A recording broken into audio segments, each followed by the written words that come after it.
सुनो, ये फिल्म 1704 की असली कहानी पे बनी है। अपना हीरो है सेल्लग, जो एक बड़े हादसे में अकेला बचता है। बहते हुए सामान के साथ लहरें उसको एक ऐसे टापू पे फेंक देती हैं जहां कोई नहीं था। जब वो उठता है तो बीच पे केकड़ों को देखकर उसे कुछ कुछ याद आता है। पर जब वो कैप्टन की लाश देखता है तब उसे यकीन हो जाता है कि ये सब सच है। कैप्टन की लाश पर उसे सिर्फ एक चीज मिलती है जो काम की थी, उसके जूते। सेल्लग जैसे तैसे उन्हें पहन लेता है। उसे अभी भी पता नहीं था कि वो एक वीरान टापू पर है, इसलिए वो खूब चिल्लाता है, पर कोई नहीं सुनता। बहुत मेहनत करके वो एक पहाड़ पर चढ़ता है और तब उसे समझ आता है कि वो एक टापू पर फंसा हुआ है। चारों तरफ बस अथाह समुंदर ही समुंदर दिखता है। सेल्लग की उम्मीद पूरी तरह से टूट जाती है। फिर भी वो अपने साथी को इज्जत से दफनाता है और आखिरी बार उसे अलविदा कहता है। नारियल उसके लिए जिंदगी बचाने का जरिया बन जाते हैं, पर उन्हें खोलना बहुत मुश्किल काम था।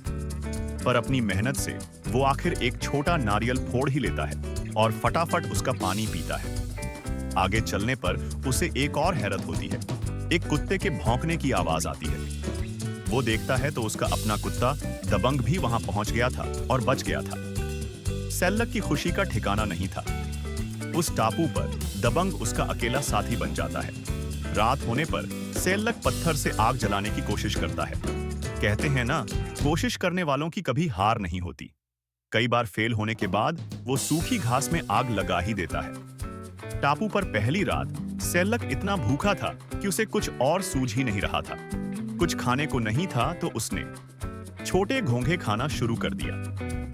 गिरगिट भी नहीं बची, उसको भी खा गया। यहां तक कि प्रोटीन वाले कीड़े भी उसकी खुराक बन गए। और अपना दबंग भी समझदार था, वो खाने को बचा बचा कर खाता था। सुबह होने पर सेल्लग दूर चट्टानों के पास डूबे जहाज को देखता है और सोचता है कि वहां कुछ काम का सामान मिल सकता है। वो तैरकर जहाज में जाता है जिसके अंदर पानी भरा था। वहां कोई जिंदा नहीं था, पर एक जगह उसे ढेर सारी बंदूकें, गोलियां, कीमती सोना चांदी मिलते हैं। पर उस वक्त उसके लिए ये सब बेकार था। इनकी कीमत उन लाल शराब की बोतलों से बहुत कम थी। सेल्लग सारी काम की चीजें इकट्ठा करता है और जान पर खेलकर उन्हें वापस टापू पर लाता है। यहीं से उसकी अकेली जिंदगी की शुरुआत होती है। पर हालात उसकी सोच से कहीं ज्यादा मुश्किल थे। उसी रात उसे अजीब अजीब आवाजें आती हैं। सेल्लग डर जाता है। दबंग भी डर के मारे आवाज नहीं निकालता। सुबह होने पर वो देखता है तो उसका सारा सामान बिखरा हुआ था और पानी की बाल्टियां खाली थीं। पूरा मामला जानने के लिए सेल्लग अपनी बंदूक लेकर टापू के अंदर जाता है और इस खोज में उसे असली खतरा मिलता है। ये एक सच्ची कहानी है जो मासजिल नाम के टापू पर हुई थी। सेल्लग वहां फंसा हुआ था और वो टापू चिल्ली से 900 किलोमीटर से भी ज्यादा दूर था। वो सोच रहा था कि इस छोटे से टापू पर वो सेफ है। पर जब दबंग को हड्डियों का ढेर मिला तो सेल्लग को खतरे का एहसास हुआ। देखकर ऐसा लग रहा था कि इन लोगों की मौत नॉर्मल नहीं थी। शायद टापू पर कुछ जंगली जानवर थे। ये सोचकर सेल्लग की हालत खराब हो गई और वो दबंग को लेकर वहां से भागता है। अपनी हिफाजत के लिए इस घटना के बाद सेल्लग शांत हो गया। वो जहाज से लाए हुए बीज को बोता है और खाने पीने की चीजें उगाता है। सब भगवान भरोसे छोड़ देता है। हर दिन वो दबंग के साथ खेलता था। वो दोनों एक दूसरे के बिना नहीं रह सकते थे। पर एक दिन दबंग को अपना पसंदीदा खाना खाने का मन नहीं करता। सेल्लग ध्यान नहीं देता, पर रात में जब वो दबंग को देखता है तो वो लेटा हुआ था। उसे पता चलता है कि उसका कुत्ता बीमार है। वो प्यार से उसे गोद में उठाता है और अपने बिस्तर पर सुलाता है। रोते हुए वो दुआ करता है कि दबंग ठीक हो जाए, पर ऐसा नहीं हुआ। अगली सुबह दबंग मर चुका था।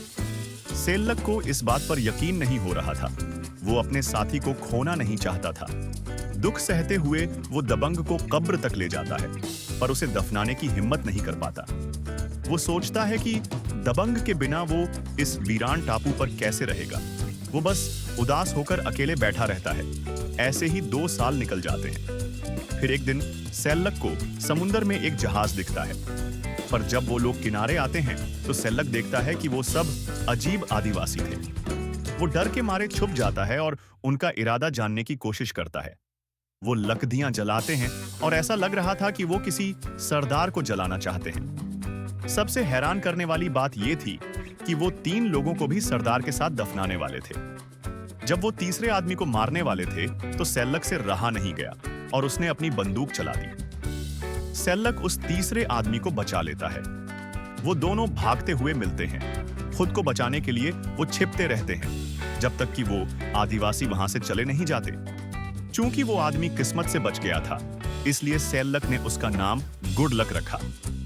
हालांकि दोनों एक दूसरे से बात नहीं कर पाते थे, पर इशारों में थोड़ी बहुत बातें हो जाती थीं।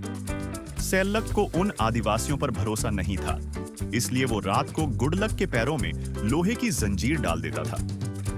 पर सुबह उठने पर गुड लक गायब था। सेल्लक अपनी बंदूक लेकर उसे ढूंढता है।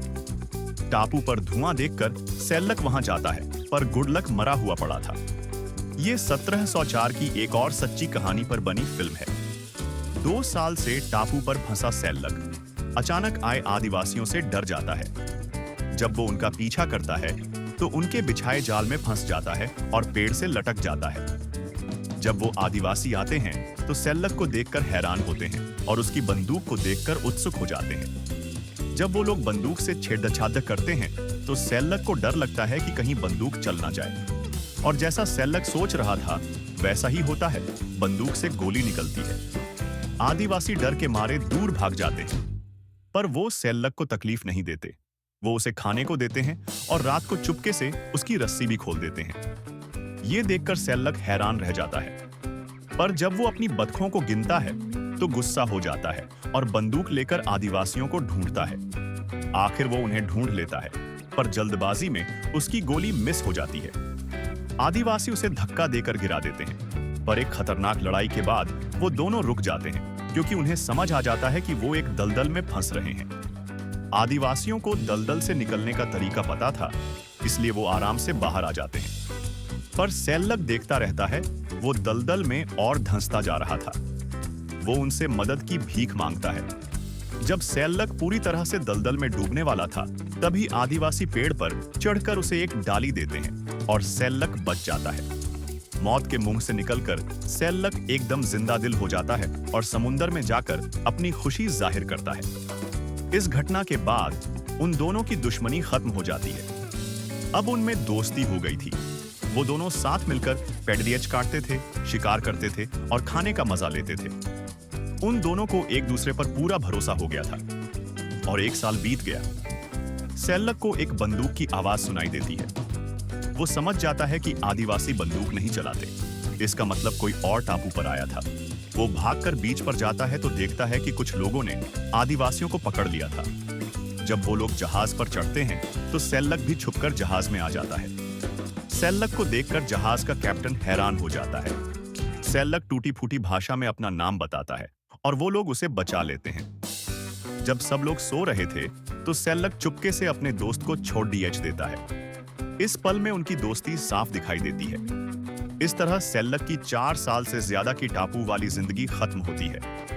असली हीरो का नाम सेल्लक कर्क था, जो मास्जिल टापू पर 4 साल और 4 महीने तक फंसा रहा। जब उसे बचाया गया तो वो पूरी तरह से जंगली बन गया था और कई साल तक बात न करने की वजह से वो इंसानी भाषा भी भूल गया था।